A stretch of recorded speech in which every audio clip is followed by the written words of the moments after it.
प्रकृत हिताधिकारी मानू आमे राशन कार्ड जोगे दबा तांकू खाद्यान्न जोगे दबा ये हूँ सरकार दायित्व।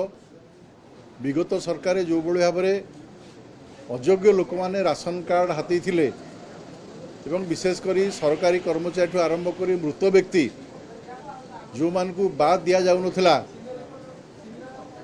ताहा द्वारा ओडिशार भावमूर्ति नष्ट होतिला।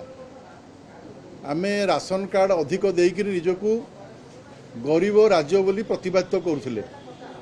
बारंबार जाइकरी अधिकरू अधिक राशन आनिबा पई केंद्र सरकार पाखरे दाबी करुले किंतु को माने राशन नौथुले जो माने मृत हो जाइछन्ती सेमानक नारे राशन दिया जाउथला।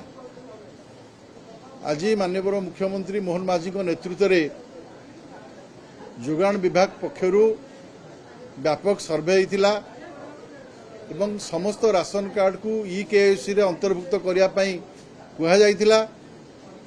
एथिरे जो माने आईटी रिटर्न दौरान जो माने मृत व्यक्ति अछंती जो माने चारि चकिया जान जो मानकर अछि बा जो माने ट्रांसपोर्टर अछंती एभଳି जो विभिन्न वर्गर अछंती तार समस्त तथ्य बे राज्य सरकार के पाखरे पहुंची एवं एथिरु जो माने अयोग्य हिताधिकारी तुरंत सेमानकु बाद दिया जिवो। जो माने मृत व्यक्ति जो माने राशन कार्ड हटिथिले तांको परिवार तांको राशन कार्ड मध्य बाद दिया जिवो। या द्वारा जो माने गरीब लोक अछंती जो माने आड हेई नाहंती परिवार बढ़ीची नुआ बहु माने आछंती नुआ परिवार रे पिला माने जन्म होइकरी बड़ होइचंती सेमानकु दिया जाई पारु नथिला।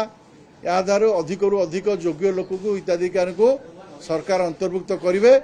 सरकार ईकेआईसी रो समय सीमा मध्य वृद्धि करचंती एवं सरकारी कर्मचारी को मध्य जो माने राशन कार्ड हाथी थिले सेमानकु मध्य कुआ जायछि तुमे तुम राशन कार्ड तुरंत फेराओ। जदि एभଳି कार्य रे अंतराय सृष्टि हुए ताले सरकार निश्चित भाव में दृढ़ कार्यानुष्ठान नेबे।